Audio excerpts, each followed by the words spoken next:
Hello everyone, आप सभी का स्वागत है मैं एग्जाम यूट्यूब चैनल पर। आज की वीडियो में हम समास के प्रैक्टिस सेट करेंगे। जितने भी आपके प्रैक्टिस क्वेश्चन है 30 क्वेश्चन करेंगे समास के। तो अगर आप चैनल पर नए हैं तो प्लीज़ चैनल को सब्सक्राइब जरूर कर ले और बेल आइकन को जरूर प्रेस कर ले। तो इसी तरह की आप हिंदी की वीडियो पाना चाहते हैं तो ताकि आपको नोटिफिकेशन मिलती रहे, बेल आइकन को जरूर प्रेस कर ले। तो स्टार्ट करते हैं। आज की वीडियो में हम करेंगे समास के। तो पहला क्वेश्चन है, दो या दो से अधिक शब्दों से मिलकर बने हुए सार्थक शब्द को क्या कहते हैं? तो उसको हम बोलते हैं समास। दो या दो से अधिक शब्दों से मिलकर जो शब्द बनता है उसको हम क्या बोलते हैं? समास बोलते हैं। नेक्स्ट क्वेश्चन है, समास का शाब्दिक अर्थ होता है। समास का जो अर्थ होता है क्या होता है? संक्षेप होता है। ठीक है, शब्द क्या होता है? समास का संक्षेप। तो ए ऑप्शन जो होगा बिल्कुल राइट होगा। नेक्स्ट है, देशांतर में कौन सा समास है? तो देशांतर का जो भी आप समास बताएंगे यानी कि आप विग्रह करेंगे, व्यास जो बोलते हैं हम, समास का जो शब्द होता है यदि उसको आप तोड़ेंगे उससे आपको पता चलता है। अगर आपने मेरी समास की वीडियो नहीं देखी है तो वहाँ पर मैंने आपको ट्रिक से पूरे के पूरे समास करवा रखे हैं कि कैसे आप समास को याद करेंगे। वहाँ पर मैंने ट्रिक की हेल्प से आपको सारे के सारे समास डिटेल से करवा रखे हैं। यदि आपने वो वीडियो नहीं देखी है तो लिंक आपको डिस्क्रिप्शन बॉक्स में मिल जाएगा, तो वहाँ पर आप देख सकते हैं वीडियो को कि समास को हम कैसे पहचानते हैं। जैसे देशांतर में कौन सा समास है? तो इसका आप विग्रह करेंगे तो दिशा में अंतर, तो में होता है आपका तत्पुरुष समास। ठीक है, तो कौन सा होता है? दिशा में अंतर तत्पुरुष समास हो जाएगा आपका। नेक्स्ट है, मुख दर्शन में कौन सा समास है? तो मुख दर्शन का आप विग्रह करेंगे तो मुख के दर्शन होता है। तो क्या के की जो आपका किस में होता है? संबंध तत्पुरुष में होता है, तो ये आपका कौन सा हो जाएगा? तत्पुरुष समास। तो फोर्थ का आपका बी ऑप्शन बिल्कुल राइट होगा। नेक्स्ट है, चौराहा में कौन सा समास है?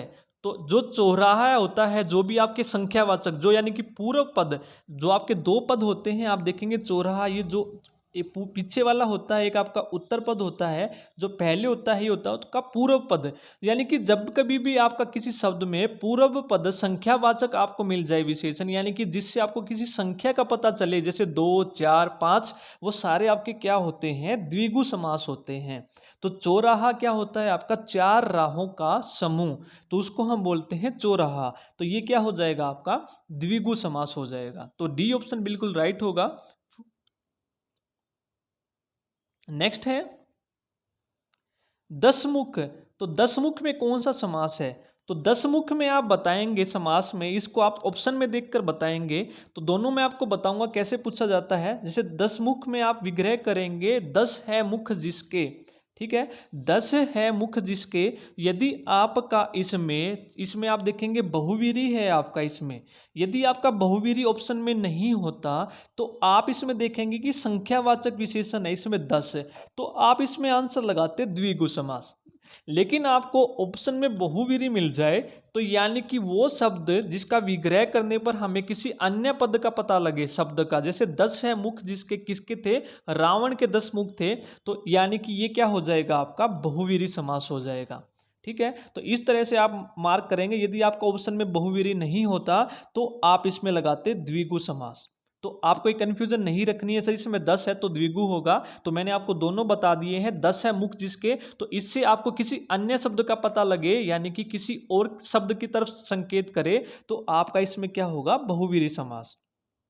नेक्स्ट है, विशेषण और विशेष्य के योग से कौन सा समास बनता है? तो वो कौन सा समास है जो विशेषण और विशेष्य के योग से बनता है? तो वो कौन सा होता है? आपका कर्मधारय समास होता है जो विशेषण और विशेष्य के योग से बनता है। तो विशेषण क्या होता है? जो शब्द संज्ञा या सर्वनाम की क्या बताते हैं? विशेषता बताते हैं। और जिसकी विशेषता बताते हैं वो क्या होता है? आपका विशेष्य होता है। तो कौन से योग से बनते हैं? वो आते हैं आपके कर्मधारय समास। ये आपको याद रखना है। तो सी ऑप्शन बिल्कुल राइट होगा 7th का। नेक्स्ट है, किस समास के दोनों शब्दों का समानाधिकरण होने पर कर्मधारय समास होता है?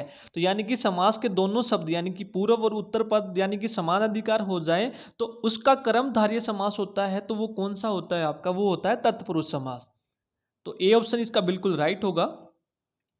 नेक्स्ट है, इनमें से द्वंद्व समास का उदाहरण बताना है आपको, कौन सा होगा? द्वंद्व समास। तो द्वंद्व समास आप देखेंगे समास की, यदि आपने मेरी वीडियो देखी होगी तो आप इजीली बता देंगे। तो द्वंद्व समास की पहचान क्या होती है? जब विग्रह करने पर दोनों शब्द के बीच में और, एवं, या, अथवा ये आ जाए, या फिर हाइफन यानी कि योजक चिन्ह हो, ये आपका योजक चिन्ह होता है।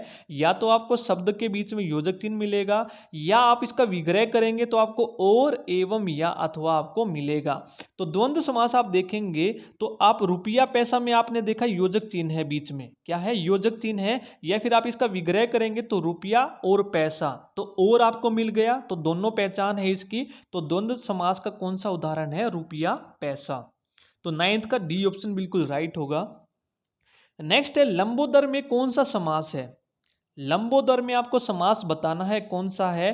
तो लंबा है उदर जिसका, ठीक है, लंबा है उदर जिसका, उदर का मतलब होता है पेट, तो लंबा उदर जिसका होता है उसको हम क्या बोलते हैं? श्री गणेश जी को बोलते हैं लंबोदर, ठीक है। तो यानी कि तीसरे शब्द की तरफ जो क्या करे, तीसरे पद की ओर संकेत करे, वो आपका क्या होता है? बहुवीरी समास होता है। तो ये क्या हो जाएगा आपका? बहुवीरी समास, यानी कि श्री गणेश को हम क्या बोलते हैं? लंबोदर। नेक्स्ट है गौशाला। तो गौशाला में कौन सा समास है? आप देखेंगे गौ के लिए शाला, गौ के लिए शाला, तो ये क्या होता है आपका? तत्पुरुष समास। क्या होता है? तत्पुरुष समास। तो ए ऑप्शन बिल्कुल राइट हो जाएगा, गौ के लिए शाला, तत्पुरुष समास। नेक्स्ट है सागपात में कौन सा समास है? अभी मैंने आपको बताया था जब आप कभी भी आपको योजक चिन्ह मिल जाए, बीच में योजक चिन्ह मिल जाए, तो कौन सा होगा आपका? द्वंद्व समास। या फिर आप इसका विग्रह करेंगे साग और पात, तो ये आपका कौन सा हो जाएगा? आपका द्वंद्व समास हो जाएगा। तो डी ऑप्शन बिल्कुल राइट होगा 12th का। नेक्स्ट है, यदि आपको वीडियो अच्छी लग रही है तो प्लीज़ वीडियो को लाइक ज़रूर कीजिए और ज़्यादा से ज़्यादा ज़रूर शेयर कीजिए। नेक्स्ट है नरोत्तम में कौन सा समास है? तो नरों में उत्तम है जो, नरों में उत्तम है जो, वो कौन सा होता है आपका? आप बताएंगे 13 का कौन सा आंसर होगा? नरों में उत्तम, ठीक है। तो नरों में उत्तम क्या हो जाएगा आपका? तत्पुरुष समास। कौन सा हो जाएगा? अधिकरण तत्पुरुष समास होता है जो नरों में क्या होता है? उत्तम होता है। तो ये आपका कौन सा हो जाएगा? तत्पुरुष समास। नेक्स्ट है आजन्म शब्द का उदाहरण है। तो आजन्म शब्द है डैश का उदाहरण है। तो आजन्म में आपको समास बताना है कौन सा है। तो इसकी आपको पहचान याद रखनी है। तो जो आपके ये शब्द होते हैं, ये पहले इसका मैं आपको आंसर बताता हूँ, ये होता है आपका अव्ययी भाव समास। तो अव्ययी भाव समास की आपकी पहचान क्या होती है? जिन आपके शब्द के आगे आपको अनु, अनु, आ, प्रति, भर, यथा, हर, तो ये शब्द आपको जहां भी मिल जाएं इस तरह के, तो वो आपके कौन से होते हैं? अव्ययी भाव समास होते हैं, ठीक है। जिनके आगे आपको क्या मिले? पूर्व पद क्या हो आपका? अव्यय हो, ठीक है। पहला पद आपको इनमें से कोई भी मिल जाए तो कौन से होते हैं आपके? अव्ययी भाव समास। जैसे आप देखेंगे आ जन्म में आ जमा जन्म, तो आपको आ मिल गया, तो आपका कौन सा हो जाएगा? अव्ययी भाव समास हो जाएगा, यानी कि जन्म से लेकर। नेक्स्ट है तन मन और धन। तन मन धन में कौन सा समास है? सबसे पहले पहचान इसकी देखेंगे आप, योजक चिन्ह है। दूसरा इसका आप विग्रह करेंगे तन और मन और धन, और आपको मिल गया, तो इसका मतलब क्या हो जाएगा? इसका द्वंद्व समास हो जाएगा, और, एवं, या, अथवा। नेक्स्ट है जिस समास के दोनों पद अप्रधान होते हैं वह कौन सा समास होता है? अभी मैंने आपको बताया कि बहुवीरी समास आपका कौन सा होता है? जिसमें दोनों पद अप्रधान होते हैं, कोई तीसरा पद इसमें प्रधान होता है, यानी कि दोनों पद मिलकर किसी तीसरे पद की ओर संकेत करें, वो आपका कौन सा होता है? बहुवीरी समास होता है। तो ये आपको याद रखना है। तो ये कौन सा हो जाएगा आपका? बहुवीरी समास। इसमें दोनों पद जो होते हैं अप्रधान होते हैं, और जो अन्य पद होता है यानी कि कोई तीसरा पद इसमें क्या होता है? प्रधान होता है। जैसे अभी हमने एग्जाम्पल किया था लंबोदर, लंबा है उदर जिसका, यानी कि लंबा और उदर दोनों पद क्या होंगे? इसमें अप्रधान होंगे, और कोई तीसरा पद इसमें प्रधान हो जाएगा, यानी कि श्री गणेश। नेक्स्ट है रस भरा कौन सा तत्पुरुष समास है? तो तत्पुरुष समास के 6 भेद होते हैं, अभी मैंने आपको बताया। तो उनमें से पूछा है कि तत्पुरुष कौन सा समास है, तो इसका आप विग्रह करेंगे रस से भरा। तो रस से भरा है आपका, तो कौन सा हो जाएगा? कर्ण तत्पुरुष। कर्ण तत्पुरुष समास हो जाएगा। से और के द्वारा आपका कौन सा होता है? कर्ण तत्पुरुष समास। नेक्स्ट है यथासंभव कौन सा समास है? तो यथासंभव अभी मैंने आपको बताया कि अनु आ प्रति भर यथा शब्द आपको जहां मिल जाए वो कौन से होंगे? आपके अव्ययी भाव समास होंगे। तो ये कौन सा है आपका अव्ययी भाव समास? यहां पर क्या है? यथा। ठीक है। नेक्स्ट है वीणा पानी कौन सा समास है? वीणा पानी कौन सा समास है? तो इसका विग्रह करेंगे वीणा है पानी में जिसके। ठीक है, यानी कि पानी का मतलब होता है हाथ। तो यानी कि कोई तीसरे पद की ओर क्या कर रहा है? ये संकेत कर रहा है कौन? मां सरस्वती। ठीक है, तो वीणा है पानी में जिसके कौन है? जिसके हाथ में वीणा है, मां सरस्वती। यानी कि कोई अन्य पद क्या है इसमें प्रधान है। तो 19th का आपका हो जाएगा सी, बहुवीरी समास। नेक्स्ट है दो अन्नी कौन सा समास है? दो अन्नी। ठीक है, दो अन्नों का अन्न, दो अन्न अभी बताया मैंने, इसमें संख्या आ गई आपकी दो। दो का मतलब क्या होगा? दो। तो इसमें कौन सा हो जाएगा आपका? द्विगु समास। संख्यावाचक जहां भी आपको मिल जाए द्विगु समास। नेक्स्ट है यथा समय। तो अभी मैंने बताया यथा आ गया यहां पर, तो यथा आप देखकर बता देंगे अव्ययी भाव समास। यथा समय, यथा होता है समय के अनुसार। ठीक है, यथा का मतलब समय के अनुसार। नेक्स्ट है प्रत्येक समास है। तो प्रत्येक में आपको समास बताना है कौन सा है। तो प्रत्येक में क्या हो जाएगा? इसका आप विग्रह करेंगे तो ये हो जाएगा आपका प्रति जमा एक। प्रति जमा एक। तो प्रति आपको मिल गया है यहाँ पर, तो प्रति लगा है, तो प्रति किसका उदाहरण है? अव्ययी भाव समास का। तो सी ऑप्शन जो होगा बिल्कुल राइट होगा। नेक्स्ट है तिरंगा है। तो तिरंगा में समास बताना है। तिरंगा का विग्रह करेंगे तीन रंगों का समूह। तो तीन रंगों का समूह कौन सा होगा आपका? यानी कि तीन आपको मिल गया, तो इसका मतलब क्या है? संख्या मिल गई आपको, तीन रंगों का समूह तिरंगा। तो तीन से देखकर आप बता देंगे द्विगु समास। सी ऑप्शन जो होगा बिल्कुल सही होगा। नेक्स्ट है महात्मा में कौन सा समास है? महात्मा में कौन सा समास है? तो आप इसका विग्रह करेंगे महान है जो आत्मा। तो है जो आपका है, ये आपकी पहचान है कर्मधारय समास की। तो कर्मधारय समास होगा आपका। तो यानी कि कर्मधारय समास की पहचान है, जब भी आप विग्रह करेंगे किसी शब्द का तो आपको मिलेगा है जो, या के समान, या फिर रूपी, या फिर किसी की हम तारीफ कर रहे हैं यानी कि कॉम्प्लीमेंट दे रहे हैं किसी की। तो ये आपको याद रखना है, विग्रह करने पर आपको है जो और के समान या फिर रूपी शब्द आपको मिल जाए तो वो आपका कौन सा होगा? कर्मधारय। तो महान है जो आत्मा, तो है जो आपको मिल गया तो वो कौन सा होगा? कर्मधारय। तो महान आपका क्या है? विशेषता बता रहा है किसकी? आत्मा की। तो अभी हमने किया था कि विशेषण और विशेष्य के योग से कौन सा बनता है आपका? कर्मधारय समास। नेक्स्ट है गगनचुंबी में कौन सा समास है? तो गगनचुंबी में आपको बताना है कौन सा है आपका? तत्पुरुष समास है। कौन सा है? गगन को चूमने वाला, यानी कि आसमान को चूमने वाला का के की आपका संबंध मिलेगा आपको जहां भी, तो वो कौन से होंगे? आपके तत्पुरुष समास। नेक्स्ट है पल पल में कौन सा समास है?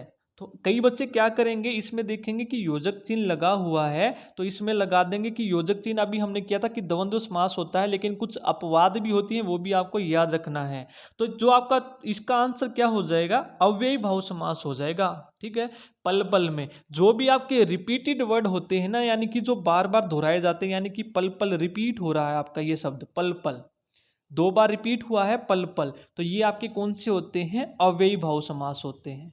ठीक है, तो जो आपके रिपीटेड वर्ड होते हैं बेशक उनके बीच में योजक लगा है, तो आपको ये ध्यान रखना है कि वहां पर द्वंद्व नहीं लगाना है, तो आप लगाएंगे अव्ययी भाव समास। नेक्स्ट है चंद्रमौली में कौन सा समास है? तो चंद्रमौली का विग्रह करेंगे चंद्र है मौली पर जिसके।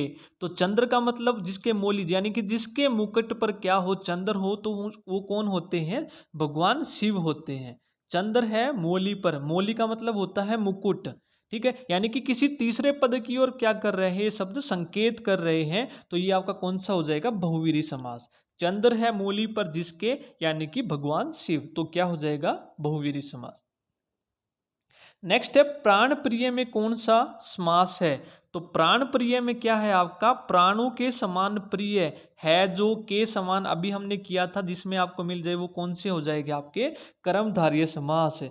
तो प्राणों के समान प्रिय, यानी कि प्राण के जितने जो हमारे प्रिय होते हैं तो वो क्या है, या तो एक कॉम्प्लीमेंट की तरह भी आप देख सकते हैं, भाई ये मेरा प्राण प्रिय है, यानी कि हम इसकी तारीफ कर रहे हैं। या फिर आप इसका विग्रह करेंगे तो प्राण के समान, यानी कि प्राणों के जितने जो है मेरा ये प्रिय है। तो के समान आपको मिल गया, तो यानी कि के समान जहां मिले आपका तो वो क्या होगा, आपका कर्मधारी है। तो ये याद रखना है, दोनों पहचान है जो के समान या रूपी। नेक्स्ट है आचार विचार में कौन सा समास है। तो आचार विचार आ गया, इसका हाइफन भी है, योजक चिन्ह भी है, आचार और विचार, तो ये कौन सा हो जाएगा आपका द्वंद्व समास। नेक्स्ट है आपका चोलड़ी में कौन सा समास है। चोलड़ी में बताना है आपको कौन सा समास है। चार हैं लड़ियां जिसमें, चोलड़ी का मतलब क्या है, चार हैं लड़ियां जिसमें। अब आप देखेंगे इसमें चार हैं लड़ियां जिसमें, यानी कि इसको हम क्या बोलते हैं, माला।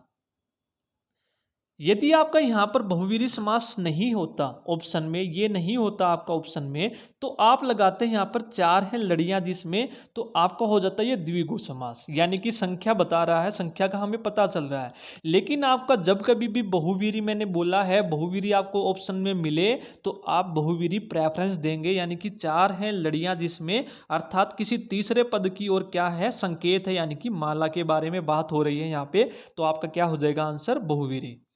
ठीक है, तो ये थे आज की वीडियो के आपके 30 क्वेश्चन। यदि आपको वीडियो पसंद आई तो प्लीज़ वीडियो को लाइक ज़रूर कीजिए, और आपने समास की वीडियो नहीं देखी है तो लिंक आपको डिस्क्रिप्शन बॉक्स में मिल जाएगा, वहाँ पर आप समास देख सकते हैं। तो आज की वीडियो में इतना ही, तो नेक्स्ट वीडियो में मिलेंगे नेक्स्ट टॉपिक के साथ। Thank you.